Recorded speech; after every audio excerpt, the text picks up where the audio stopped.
سلام. اوس هم د 11 بجو خبرونه. یوې 7 کلنې نجلۍ په هرات کې د سیلابونو د بهیدو له امله خپل ژوند له لاسه ورکړ. د هرات د والي ویاند وایي دغه پیښه تېره شپه په ګلران ولسوالۍ کې له ورښتونو وروسته رامنځته شوې او ګڼ مالي زیانونه یې هم اړولي دي.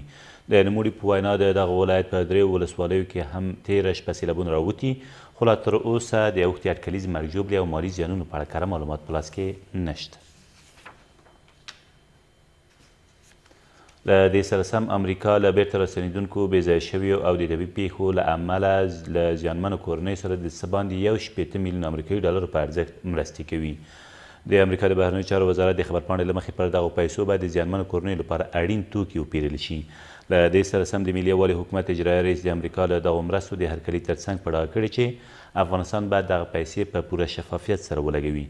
د ملګرو ملتونو د بشري مرستو همغږي کوونکې اداره وایي په روان میلادي میاشت کې په 14 ولایتونو کې یوازې د طبیعي پیښو او سیلابونو له امله نږدې 123,000 افغانان زیانمن شوي او بیړنیو مرستو ته اړتیا لري.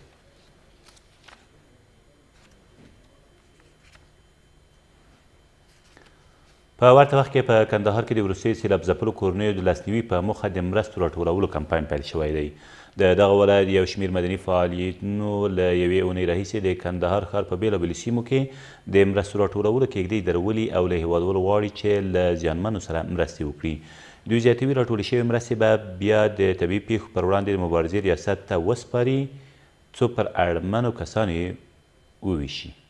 ویل کېږي په دې وروستیو سیلابونو کې یوازې په کندهار کې له مالي تاوان سربیره 25 کسانو خپل ژوند له لاسه ورکړی او 10 نورې ټپیان دي.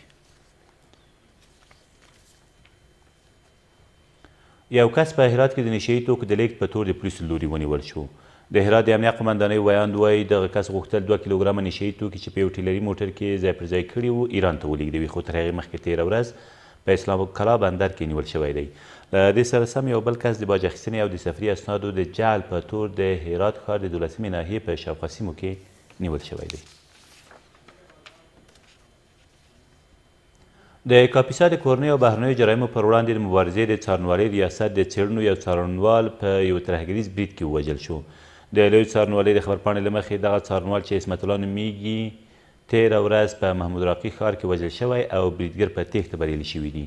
له دې سره سم ولسمشر غني په تېره کال کې د هېواد د قاضیانو او څارنوالانو د وژل کېدو له امله تسلیت ویلی او همداراز یې لویې څارنوالۍ او سترې محکمې ته دنده سپارلې څو د هغوی کورنیو ته د واضح او اصولي رسېدنې لپاره منظمه پالیسي جوړه کړي. او په ننګرهار کې د بهرنیو ځواکونو په هوایي عملیاتو کې 10 داعشیان ووژل شول. د ننګرهار د څارګر ملي ادارې د خبرپاڼې له مخې په دغو عملیاتو کې چې تېره ورځ د اچین ولسوالۍ په شاوخوا سیمو کې ترسره شوي د یادې ډلې یو شمېر وسلې هم له منځه تللي دي. د سرچینې په وینا په وژل شویو کسانو کې د یادې ډلې یو قمندان چې قاري نصرت باجوړی نومېده هم شامل دی. دا تر دې مهاله وروستي خبرونه، تر بیا مو الله امان.